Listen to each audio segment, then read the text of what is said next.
అన్నమయ్య జిల్లా రైల్వే కోడూరు నియోజకవర్గంలో స్థానిక మండల కేంద్రంలో పలువురు జర్నలిస్టుల్లో నిన్న రాప్తాడు ఆంధ్రజ్యోతి విలేకరుడిపై జరిగిన దాడిని ఖండిస్తూ నిరసనలు తెలియజేశారు. వీరికి పలు పార్టీల నేతలు మద్దతు పలికారు. ప్రజలకు ప్రభుత్వానికి వారధిగా పనిచేసే పత్రికా విలేకరులపై దాడికి పాల్పడటం హేయమైన చర్య అని ఎద్దేవా చేశారు.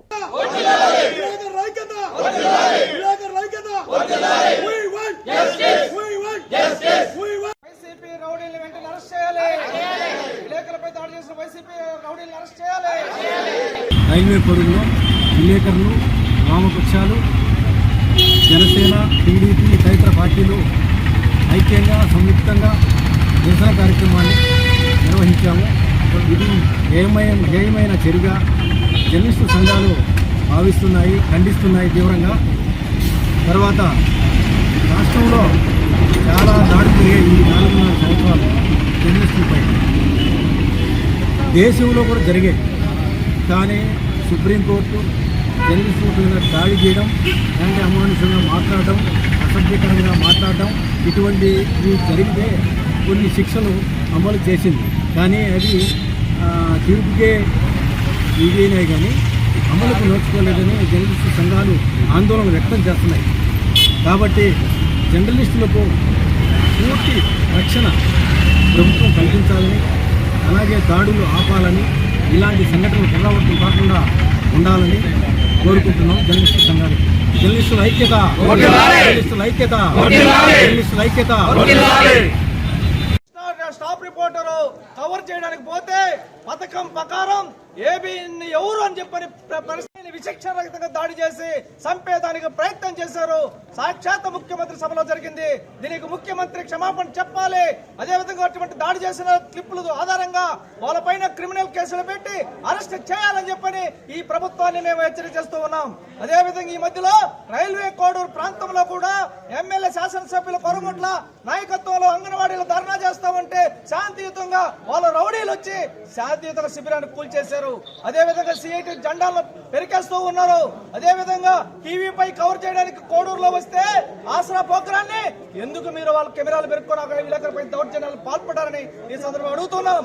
అమరావతిలోని ఈనాడు విలేకరు పైన ఇదే విధంగా దౌర్జన్యాలు చేశారు. వీటన్నిటి కారణం రాష్ట్ర ముఖ్యమంత్రి స్వయంగా ప్రజాస్వామ్యంలో ప్రతిపక్షాల పేర్లు, పత్రికల పేర్లు పెట్టి మాట్లాడటమే జరుగుతుంది. ఈ ప్రజాస్వామ్యంలో ఎవరైనా మాట్లాడొచ్చు, ఎవరైనా వార్త రాయొచ్చు. నువ్వు తప్పుడు వార్తలు రాస్తే నీ కోర్టులు ఉన్నాయి, వాళ్ళపై నువ్వు విచారణ జరపాలి తప్ప నీ గుండాల రౌడీలు పెంచి అంశాలను చెప్పుకోవడం మరీ అన్యాయం, దుర్మార్గం. మీ యొక్క అవినీతిని బయట పెడుతున్నారని మద్యం మాఫియాను, ఇసుక మాఫియాను, మట్టి మాఫియాను, భూ కుంభకోణాలు అన్ని బయట పెడుతున్నారు. కాబట్టి మీ అవినీతిని మీరు జీర్ణించుకోలేకపోతున్నారు. అది ఏ ప్రభుత్వం చేసినా తప్పదు. పౌర హక్కుల గురించి కానీ, వాక్ స్వాతంత్రాన్ని గురించి కానీ, పత్రికా స్వాతంత్రాల గురించి కానీ రాసుంటే ఎక్కడా కూడా వాక్ స్వాతంత్రం లేదు, పత్రికా స్వాతంత్రం లేదు. స్వాతంత్రాలకు, హక్కులకు విలువ లేకుండా కాలరాసి నిరంకుశ ప్రభుత్వం చేస్తున్నటువంటి ఈ ప్రభుత్వాన్ని పూర్తి చేసి మసి చేసి అలాగున వారిని అణిచిపెట్టకపోతే మన రాష్ట్రానికి కానీ దేశానికి కానీ ప్రయోజనం లేదన్న సంగతి ప్రజలు గమనించి తిరుగుబాటు చేయవలసిందిగా మనవి చేస్తున్నాం. ఈరోజు ఆంధ్రప్రదేశ్ ప్రభుత్వం ఆధ్వర్యంలో అధికారికంగా దుర్మార్గాలు, దుశ్చర్యలకు, దాడులకు, మర్డర్లకు, అమానవీయమైనటువంటి సంఘటనలకు పేటెంట్ పొందినట్టుగా రాష్ట్ర ప్రభుత్వమే ఈ దుశ్చర్యలను ప్రోత్సహిస్తూ ఉన్నట్లుగా భావించాల్సిన పరిస్థితి ఏర్పడింది ఈ ఆంధ్రప్రదేశ్లో. ఈరోజు ఒకటే అడుగుతున్నాం, జనసేన పార్టీ నుంచి ప్రజాస్వామ్యంలో ఉన్నామా లేదంటే ఈ నాగరికతలో ఉన్నామా?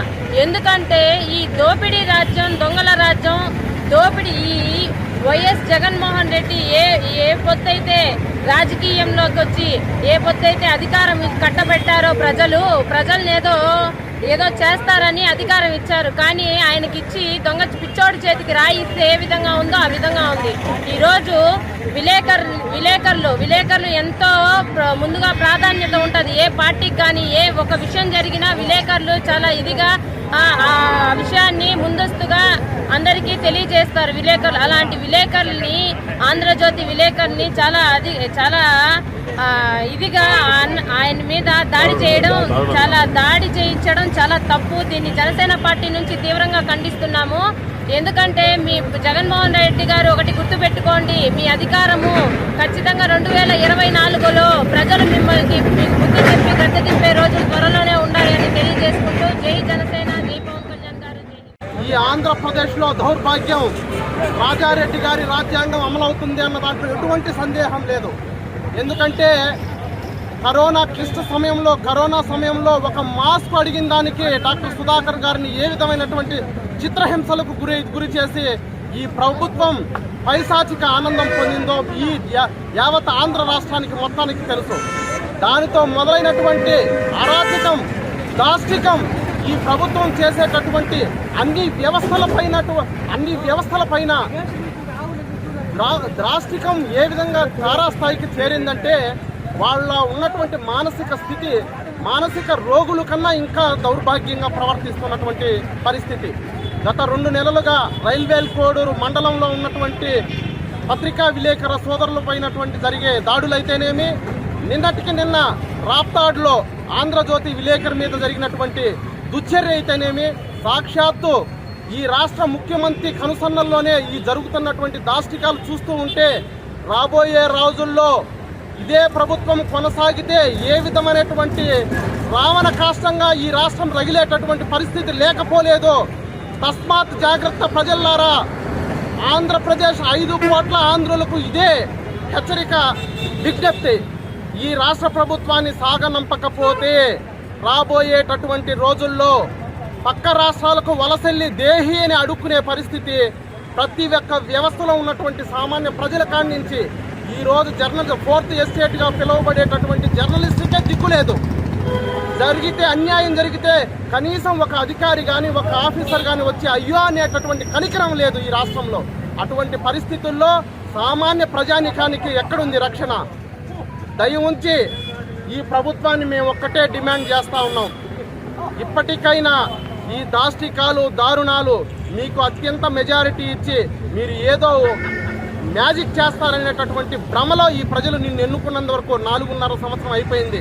ఈ 2 నెలల్లో అన్నా కూడా కనీసం పావు వంత ప్రజల దగ్గర బాగా మంచి చేశారనేటటువంటి మంచి పేరు తెచ్చుకోమని చెప్పేసి ఈ సందర్భంగా హెచ్చరిక చేస్తూ, అదేవిధంగా ఈ పత్రికా సోదరులకు రైల్వే కోడూరు మండలంలో భారతీయ జనతా పార్టీ సంపూర్ణమైనటువంటి మద్దతు ప్రకటిస్తూ ఉన్నామని చెప్పేసి తెలియజేసుకుంటూ భారత్ మాతాకి జై.